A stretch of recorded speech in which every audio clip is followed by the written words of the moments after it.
మనం మూడో తరగతిలో సైన్స్లో ఐదో పాఠం చూసుకుంటే ఆహారం మరియు ఆరోగ్యం. సో అందులో చూసుకుంటే బిట్స్ ఒకసారి చూసుకుంటే కృష్ణా జిల్లాలోని మంగినపూడి బీచ్. సో ఇదైతే బిట్గా రావచ్చు. ఆ మంగినపూడి మంగినపూడి బీచ్ అనేది ఎక్కడ ఉంది? సో కృష్ణా జిల్లాలో మంగినపూడి బీచ్ అనేది ఉంది. సో మంగినపూడి బీచ్ అనేది ఎక్కడ ఉంది?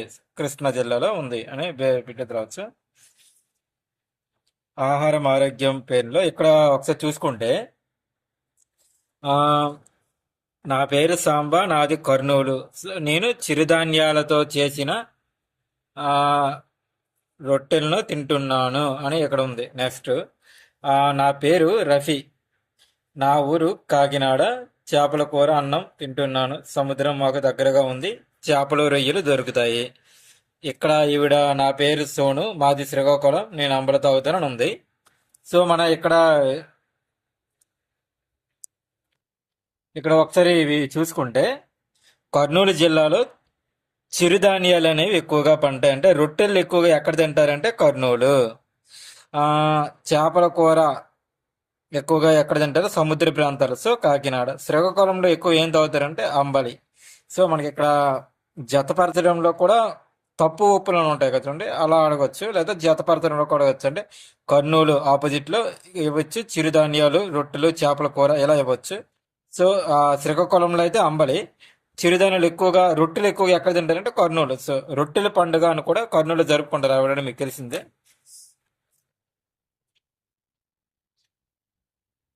మనం ఇక్కడ నెక్స్ట్ చూసుకుంటే ఇక్కడైతే బిట్స్గా అంతకేం లేవు.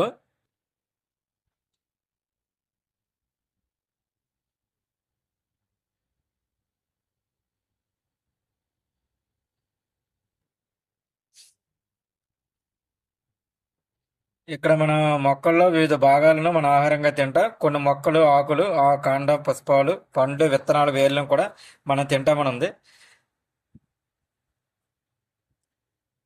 ఇక్కడ బిట్స్ అయితే పెద్దగా లేవు. మొక్కల్లో అత్యధిక పోషకాలను కలిగే భాగం ఏది? ఆకులు. సో మనం ఆల్రెడీ తెలుసుకున్నాం, ఆకులు అనేవి మొక్కల్లో ఆహార కర్మాగారాలు, ఆహారాన్ని తయారు చేసేవి ఆకులు.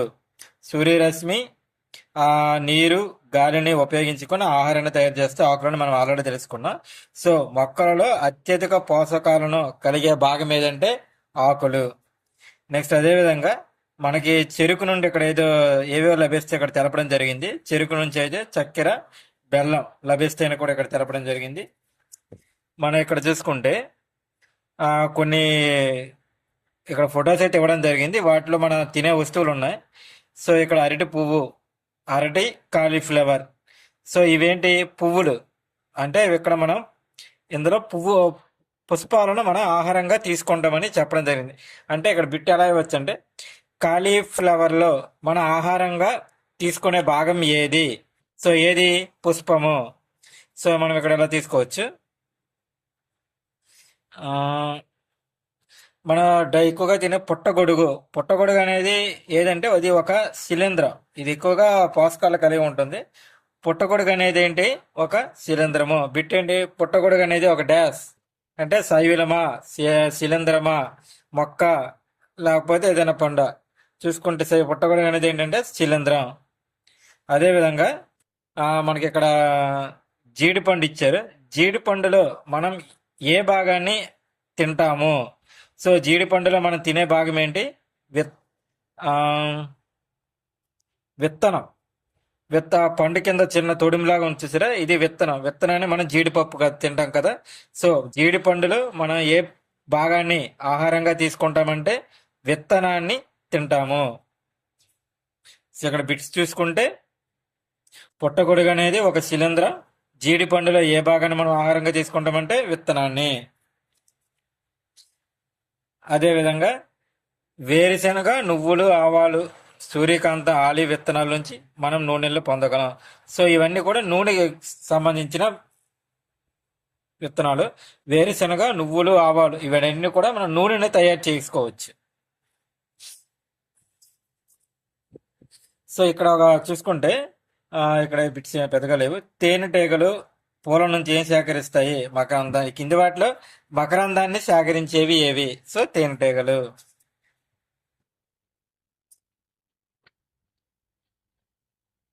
నెక్స్ట్ ఉడుతలు వేరుశనగ.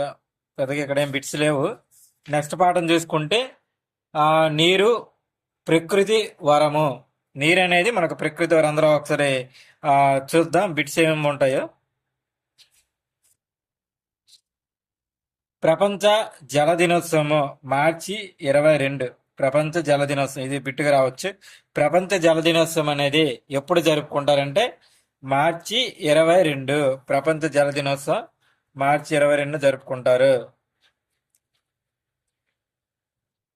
మనకి ఇక్కడ రెండు ఇచ్చారండి. సహజమైన వనరులు, కృత్రిమ వనరులు. అంటే నీరు అనేది మనకి ఎక్కడైతే సహజంగా దొరుకుతుందో వాటిని సహజమైన వనరులు అంటారు. ఆ సహజ వనరుల నుంచి మనం ఆనకట్టలు కట్టి, కాలువలు కట్టి, చేతి పంపుల ద్వారా, గొట్ట బావుల ద్వారా సేకరించేవి కృత్రిమ ప్రదేశాలు, వనరులు. సో మన ఇక్కడ సహజ వనరులకు ఏడేటి తీసుకోవచ్చు? సముద్రాలు, నీరు అనేది సహజంగా మనకు లభిస్తుంది. నదుల్లో లభిస్తుంది. సరస్సుల్లో నీరు సహజంగా లభిస్తుంది. చెరువుల్లో సహజంగా లభిస్తుంది. చలములు, ఇవన్నీ కూడా నీరు అనేది సహజంగా దొరికే ప్రదేశాలు. సో వీటిని సహజ వనరులు అంటారు. అది అంతేకాకుండా ఆనకట్టలు, బావులు ఇవన్నీ కూడా ఆనకట్టలు అనేవి ఏంటి? నదుల ద్వారా నీరు వచ్చి నిల్వ చేస్తారు. సో నదుల ద్వారా వచ్చే నీరుని సహజ నీరని, ఆనకట్టల ద్వారా వచ్చే నీరుని కృత్రిమంగా, అంటే మన మానవ నిర్మిత ప్రదేశాల్లో దొరికే నీరని తెలుసుకుంటారు.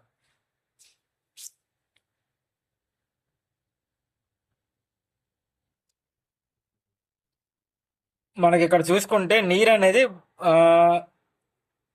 భూభాగంలో చూసుకుంటే 3 వంతులు అనేది నీరే ఉంటుంది. ఒక వంతు అనేది మాత్రమే భూమి మనకు ఉంటుంది. 1/4 వంతు మాత్రమే భూమి. ఇక్కడ మనకు చూడండి నీటి గంట. ప్రజెంట్ ఏంటంటే ప్రస్తుతం ఆంధ్రప్రదేశ్ ప్రభుత్వం ఒక ప్రత్యేకమైన గంటను పరిచయం చేశారు. అది నీటి గంట. ఇది రోజుకి 3 సార్లు కొడతారు నీటి గంట. అయితే దీని ఉద్దేశ్యం ఏంటి?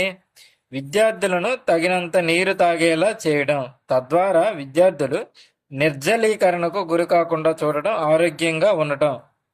నీటి గంట యొక్క ముఖ్య ఉద్దేశం ఏంటంటే విద్యార్థులకు తగినంత నీరు తాగేలా చేయడం అనేది దీని యొక్క ముఖ్య ఉద్దేశం. ఇది రోజుకి ఎన్నిసార్లు కొడతారు?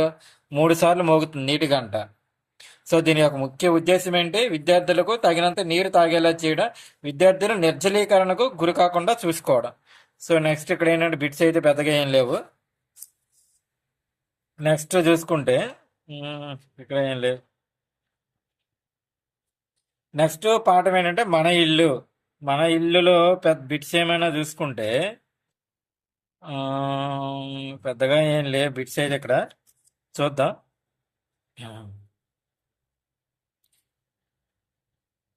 ఇక్కడ మనకి ఏ ఇల్లు ఎలా తయారు చేస్తారు ఉన్నది, పూరి ఇల్లు ఎలా తయారు చేస్తారు కొబ్బరి ఆకులతో, ఇలా అన్నీ కూడా ఉన్నాయి.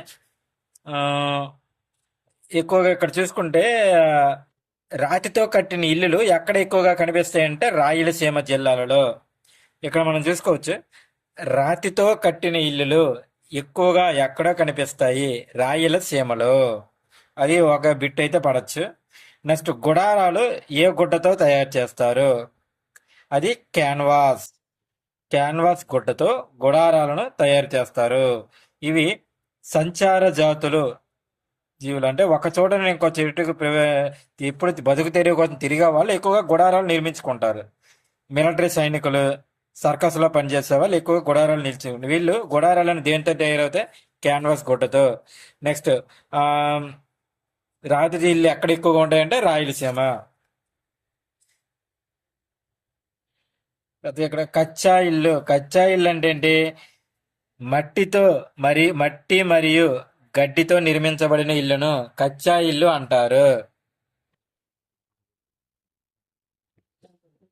మనం ఇక్కడ చూసుకుంటే మట్టి మరియు గడ్డితో నిర్మించబడిన ఇల్లును కచ్చా ఇల్లు అంటారు. అంటే అన్ని గుడిసెలు కూడా ఇక్కడ చూసుకోండి. మనకి ఇక్కడ ఈ కింద వాటిలో తప్పేది ఒప్పేది అనే దీంట్లో ఇవ్వచ్చు చూడు. అన్ని గుడిసెలు కచ్చా ఇల్లేనా? సో అన్ని గుడిసెలు కూడా కచ్చా ఇల్లే. ఎందుకంటే అవి మట్టితో గడ్డితో నిర్మిస్తారు. సో కచ్చా ఇల్లు. పక్కా ఇల్లు అంటే ఏంటి? ఇటుకలు, ఇసుక, ఇనుముతో ఇలా నిర్మించిన వాటిని పక్కా ఇల్లు అని అంటారు.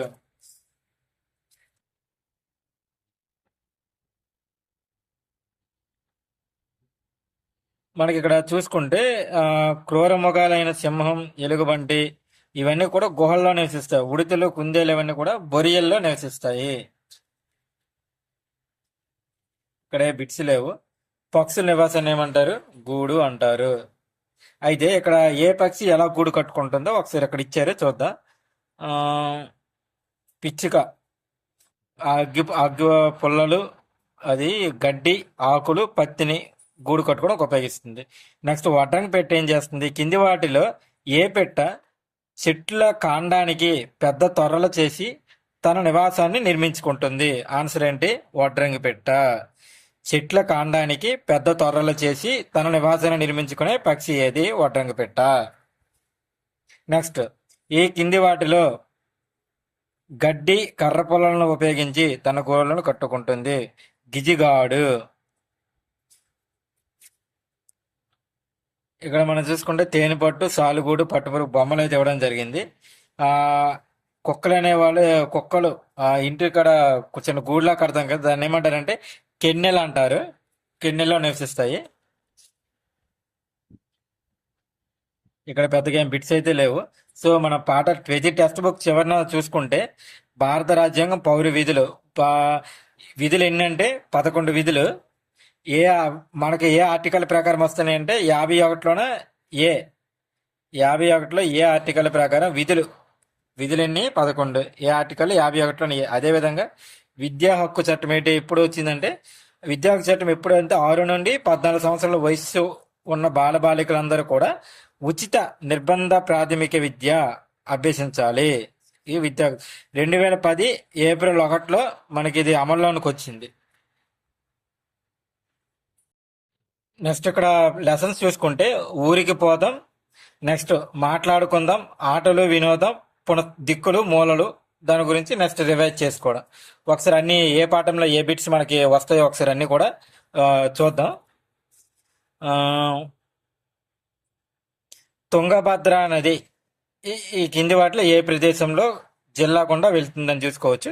ఇక్కడ కర్నూలు. సో అక్కడ బిట్ రావడానికి అవకాశం ఉంటుంది. బస్ ఇక్కడ అయితే ఇక్కడ వచ్చే అవకాశాలు ఏదైతే లేవు బిస్లో.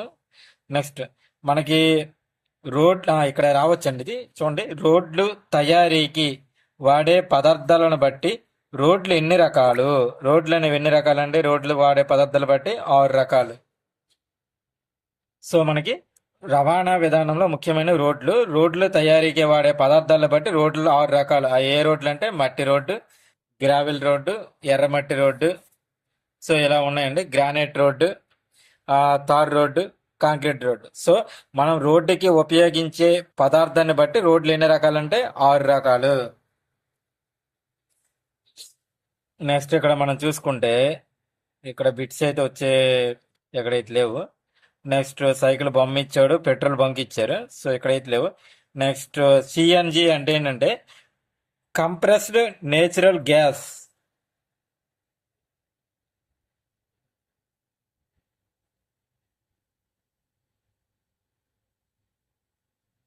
సిఎన్జి అంటే కంప్రెస్డ్ నేచురల్ గ్యాస్.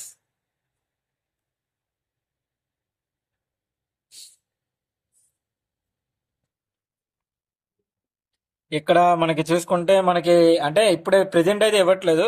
ఇంతకుముందు ఓల్డ్ డిఎస్సిల్లో ఇవి ఇలా ఇచ్చేవాడండి. ఇలా సింబల్స్ ఇచ్చి ఆ కరెక్ట్ ఆన్సర్ అనేది మ్యాచ్ చేయమని చెప్పేవాళ్ళు.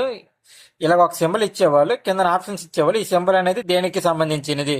ఇంతకుముందు అప్పుడు 99, 98 ఆ టైంలో ఈ డిఎస్సిల్లో ఇవి ఇలాంటి బిట్స్ ఇచ్చేవాళ్ళు. సో ఇప్పుడు ఇవ్వడానికి కూడా అవకాశం ఉండొచ్చు. సో చూద్దాం. ఈ సింబల్ దేనికి? పెట్రోల్ బంకు హెచ్చరికకి. ఇది పొగ త్రాగరాదు. ఇది సెల్ ఫోన్ అనేది స్విచ్ ఆఫ్ చేయవలను. ఇది ఇంజిన్ ఆపవలను. ఇవన్నీ కూడా ఎక్కడ ఉంటాయి? పెట్రోల్ బంకుల దగ్గర ఉంటాయి.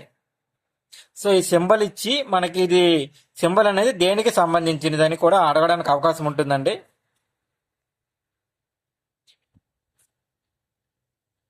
ఆ టైప్ బిట్స్ అనేవి మనకు అప్పుడు ఓల్డ్ మోడల్ డిఎస్సిలో అప్పుడు ఇచ్చేవాళ్ళండి. ఇంకో ఇక్కడ చూడండి ఒకసారి.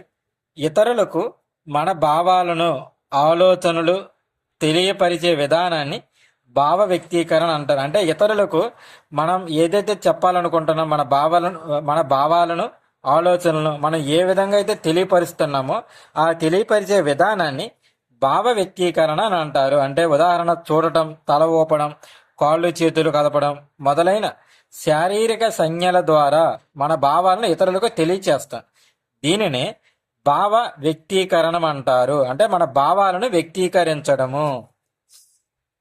నెక్స్ట్ ఇక్కడ మనం చూసుకుంటే నృత్య కళాకారులు, మైమ్ కళాకారులు వివిధ రకాల సంజ్ఞల భాషను ఉపయోగిస్తారు. అంటే గుర్తులను ఉపయోగిస్తారు. నృత్య కళాకారులు డ్యాన్స్ చేసేటప్పుడు తన భావాలను వ్యక్తపరచుటకు ముద్రలు ఉపయోగిస్తారు. మన బిట్ అయితే మామూలుగా ఎలా అంటే డైరెక్ట్గా అడగచ్చు. నృత్య కళాకారులు తమ భావాలను వ్యక్తపరచుటకు ఈ కింది వాటిలో వేటిని ఉపయోగిస్తారు? సో ముద్రలను ఉపయోగిస్తారు అంటే డైరెక్ట్ బిట్ అంతే, మరి దాంట్లో పెద్ద ఏముండదు. సో ఇక్కడ చూసుకుంటే ఒకరితో ఒకరు రెండు రకాలుగా భావాలు వ్యక్తీకరించవచ్చు. మౌఖిక సంభాషణ, శబ్ద సంభాషణ. మౌఖికం అంటే పరస్పరం ఒకరికొకరు మాట్లాడటం. శబ్ద సంభాషణ అనేది ఏంటంటే ఆ ఆ, శబ్దం ద్వారా వ్యక్తపరచడం, అంటే ఇప్పుడు సౌండ్ చేయడం కానీ ఇలా శబ్ద సంభాషణ. నెక్స్ట్ ప్రత్యక్ష భావ వ్యక్తీకరణ, పరోక్ష భావ వ్యక్తీకరణ. అంటే మన ఎదురుగా ఉంటే ప్రత్యక్ష భావ వ్యక్తీకరణ, ఎక్కడ ఉన్న వాళ్ళకి ఇప్పుడు మన ఫోన్ ద్వారా మాట్లాడడం, ఇలా మాట్లాడడం పరోక్ష వ్యక్తీకరణ. సో అక్కడైతే బిట్ అయితే పెద్దగా ఏముండదు. మ్మ్. సో ఎగ్జాంపుల్ మన పోస్ట్ కార్డులు, ఫోన్ కాల్, మెయిల్స్ ఉన్నాయి కదా, అవన్నీ కూడా మన భావాలు వ్యక్తపరుస్తాయి. ఏ విధంగా? పరోక్షంగా. సో వాటిని పరోక్ష భావ వ్యక్తీకరణకి ఇటు ఉపయోగిస్తాం. ఇంకోటి ఏంటంటే భావాలను మనం ఇప్పుడు చెప్పాం కదా, సంకేతాల ద్వారా వ్యక్తపరిస్తే దాన్ని ఏమంటారు? సంకేత భాష. ఇప్పుడు మూగ చెవిటి వాళ్ళు ఉంటారు కదా, వాళ్ళు ఏంటి, వాళ్ళకి భాష అనేది పుట్టుకతో వాళ్ళు మూగ చెవిటి ఉంటారు కదా, భాష అనేది తెలియదు. వాళ్ళు ఏంటి చేస్తారంటే సంకేతాల ద్వారా తమ భాష అనేది భావాలను ఇతరులకు తెలియచేస్తారు. దానిని ఏమంటారు? సంకేత భాష. ఇక్కడ చీమలు చూడండి. చీమలు వాటి కాళ్ళు, తల ద్వారా ఒకదానితో మరొకటి తమ భావాలను వ్యక్తపరుస్తాయి. అంటే ఇవి అంటే ఎలా అంటే కింది వానిలో సరైనదేది, సరికానిదేది, అలాంటప్పుడు ఏంటంటే ఇలాంటివి ఇచ్చేసి ఇది సరైనదా లేదని తెలుసుకోవడం అంతే. దానికి సరైనదేది, సరికానిదేది మనం టిక్ పెట్టుకోవాలి, ఆన్సర్ చేయాలి. ఇలాంటి బిట్స్ అయితే అలానే వస్తాయి. సో నెక్స్ట్ ఇక్కడ చూసుకుంటే వాగల్ డ్యాన్స్. వాగల్ డ్యాన్స్ అనేది తేనెటీగలలో ఒక రకమైన దృశ్య భావ వ్యక్తీకరణ. కూలీ తేనెటీగలు ఆహారం యొక్క సమాచారాన్ని నాట్యం ద్వారా తెలియచేస్తాయి. అంటే కూలీ తేనెటీగలు ఆహారం దొరికినప్పుడు వాటికి ఇతర తేనెటీగలకు ఆ సమాచారాన్ని నాట్యం ద్వారా తెలియచేస్తాయి. ఆ నాట్యాన్ని ఏమంటారు? Waggle dance. మనకి ఎలా ఆడవచ్చు? ఇది తేనెటీగలలో ఒక రకమైన దృశ్య భావ వ్యక్తీకరణ. ఏంటి? Waggle dance. అయితే ఇక్కడ మనకి తేనెటీగలు అనేవి ఆహారం యొక్క సమాచారాన్ని ఇతర తేనెటీగలకు ఏ విధంగా తెలియజేస్తాయి? అది నాట్యం ద్వారా. అది దాన్ని ఏమంటారు? Waggle dance. వాగల్ డ్యాన్స్ అనేది దేనికి సంబంధించిందంటే తేనెటీగలకు సంబంధించినది. నెక్స్ట్ పాఠం చూసుకుంటే ఆటలు, వినోదం. ఆటలు వినోదంలో పెద్దగా ఏమైతే బిట్స్ లేవు. ఇక్కడ లోపల ఆడే ఆటలు, బయట ఆడే ఆటలు ఉన్నాయి. Indoor games, outdoor games. Indoor games ఏంటివి? Ludo, Chinese checkers, table tennis. ఇక్కడ ఎగ్జాంపుల్స్ అనేది ఇవ్వడం జరిగింది. టేబుల్ టెన్నిస్ అనేది ఇండోర్ గేమ్. ఇక్కడ కొన్ని ఫోటోలు ఇచ్చారు. కబడ్డీ, ఖోఖో ఈ రెండు కూడా అవుట్డోర్ గేమ్స్. చదరంగం అనేది indoor game, carrom board indoor game, అష్టచమ్మ ఇండోర్ గేమ్, వామడు కొంతలు ఇవన్నీ కూడా ఇండోర్ గేమ్స్. ఇక్కడ మనకి ఇంకోటి బిట్ అయితే ఇక్కడ రావచ్చు. ఆనందం కోసం మన శరీరం తేలికగా ఉండడం కోసం చేసే క్రియను ఏమంటారు? వినోదము. వినోదం అంటే ఏంటి? ఆనందం కోసం మన శరీరం అనేది తేలికగా ఉండడం కోసం చేసే క్రియను ఏమంటారు? వినోదం. ఇక్కడ మనం ఆల్రెడీ చెప్పుకున్నాం outdoor games, indoor games. Outdoor games ఇక్కడ చూసుకుంటే cricket, volleyball. Outdoor games football, basketball, tennis, ఇవన్నీ కూడా అవుట్డోర్ గేమ్స్. ఇక్కడ చూడండి, కబడ్డీ మన రాష్ట్ర క్రీడ ఏది? కబడ్డీ. జాతీయ క్రీడ ఏది? హాకీ. రాష్ట్ర క్రీడ ఏది? కబడ్డీ. జాతీయ క్రీడ హాకీ. ఓకే. స్థానికంగా ఈ కింది వాటిలో స్థానికంగా ఆడే ఆటలేవి? మనం ఆడుకునే ఆటలో స్థానికంగా ఏడు పెంకులాట, కోతి కొమ్మచ్చి, బొంగరాల ఆట ఉన్నది, పులి మేక అనేది, ముక్కు గిల్లే ఆట, తొక్కుడు బిళ్ళ, ఇవన్నీ కూడా ఎగ్జాంపుల్స్ అనేది ఇవ్వడం జరిగింది. నెక్స్ట్ మనం ఇక్కడ చూసుకుంటే క్రికెట్కి సంబంధించిన ఇవ్వడం జరిగిందండి. బాలు, బ్యాటు, స్టంప్స్ అనేవి. సో రీసెంట్గా కూడా డిఎస్ఎల్ ఎగ్జామ్ ఇవ్వడం జరిగింది. అంటే యువతల గేమ్స్కి సంబంధించిన అంటే క్రికెట్, ఇలాగ కబడ్డీ, క్వాయిట్, టెన్నిస్ ఇలా అనేది ఇవ్వడం జరిగిందండి. దానికి సంబంధించిన ఏ పరికరాలు అనేవి ఉపయోగిస్తారు ఇవ్వడం జరిగింది. జతపరచడం లాగా డిఎస్ఎల్ కూడా రీసెంట్గా అనేది ఇవ్వడం జరిగింది. ఇది జూలై 1 అనుకుంటా, మేబీ ఈవినింగ్ సెషన్లో ఇచ్చారు ఆ బిట్. సో మనకి ఇక్కడ చూస్తే చదరంగంలో క్రీడాకారుల సంఖ్య అని అడిగాడు. చదరంగంలో అంటే చెస్లో ఎంతమంది ఆడతారు? ఇద్దరు ఆడతారు. క్యారం బోర్డులో ఎంతమంది ఆడొచ్చు? ఇద్దరు ఆడొచ్చు లేదా నలుగురు ఆడొచ్చు. కబడ్డీలో 6 ఆడతారు. క్రికెట్లో ఎంతమంది ఆడతారు? 11 మంది ఆడతారు. అది ఒక టీంకి సంబంధించి. మనకి ఇక్కడ చూడండి, పిల్లలు ఆట స్థలంలో రోజుకు కనీసము 2 గంటలైనా ఆడాలి. సాయంకాలం 4 నుంచి 6 వరకు పిల్లలు ఆడటానికి సరైన సమయం. ఇది లాస్ట్ టైం ఒకసారి 2000 మేబీ 14 ఎప్పుడు అనుకుంటా, 18 ఈ బిట్ ఇచ్చారండి. టెట్లో ఇచ్చారు. పిల్లలు ఆడటానికి అనువైన సమయం ఏది? సాయంకాలం 4 నుంచి 6 గంటలు. పిల్లలు ఆడటానికి అనువైన సమయము సాయంకాలం 4 నుంచి 6 గంటలు. సో ఎక్కడ పెద్దగా నెక్స్ట్ టైం బిట్స్ అయితే లేవు. జట్టులో బృంద స్ఫూర్తి అంటే ఒకరికొకరు జట్టులో స్పోర్టివ్నెస్ అంటారు కదా, అలా అది బృంద స్ఫూర్తి. ఇక్కడ అయితే మనకి కొన్ని గేమ్స్ ఫొటోస్ వేసి ఇచ్చారు. సో మనకి ఇచ్చిన పోవక్కర్లేదు బిట్స్ ఇలాంటివి. ఫోటో ఇచ్చి ఇదే గేమ్కి సంబంధించినది. సో ఇది వైకుంఠపాలెం, ఇది గోళీలాట, ఇది గాలిపటం, ఇది చదరంగం. మనకి ఇక్కడ చూడండి, ఇండోర్ గేమ్స్, అవుట్డోర్ గేమ్స్. ఫైనల్గా మనం ఏం నేర్చుకున్న ఈ పాఠంలో లాస్ట్ దిక్కులు మూలలు పాఠం చూసుకుంటే మనకి 4 దిక్కులనే ఉన్నాయి. అవి చూడండి, ఇక్కడ మన ఉదయాన మనం లేస్తాం కదా, సూర్యుని వైపు మనం ఉదయం లేచేటప్పుడు ఆ ఎదురుగా ఉన్న దిక్కు ఏంటి? తూర్పు. అలాంటప్పుడు తూర్పు ఇక్కడ చూడండి, సూర్యుడికి ఎదురుగా ఉన్న దిక్కు తూర్పు. అలాంటప్పుడు వెనక్కు ఉన్నది ఏమవుతుంది? పడమర అవుతుంది. ఎడం వైపు ఉన్నది ఉత్తర, కుడి వైపు ఉన్నది దక్షిణ. ఇక్కడ దిక్కులను ఇవ్వడం జరిగింది. అదేవిధంగా మూలలు ఇవ్వడం జరిగింది. సో మూలలు చూసుకుంటే మనకి ఎన్ని మూలలు ఉన్నాయి? 1, 2, 3, 4 మూలలు. దిక్కులు 1, 2, 3, 4. తూర్పు దిక్కుకి ఉత్తరం దిక్కుకి మధ్యలో ఏ మూల ఉందండి? ఈశాన్యము. అదేవిధంగా ఉత్తరం దిక్కుకి పడమర దిక్కుకి మధ్యలో ఏ మూల ఉందండి? వాయువ్యం. అదేవిధంగా పడమర దక్షిణానికి మధ్యలో ఏముంది? నైరుతి. దక్షిణానికి తూర్పుకి మధ్యలో ఏముంది? ఆగ్నేయము. ఇక్కడ మూలలు అనేది తెలుసుకోవడం జరిగింది.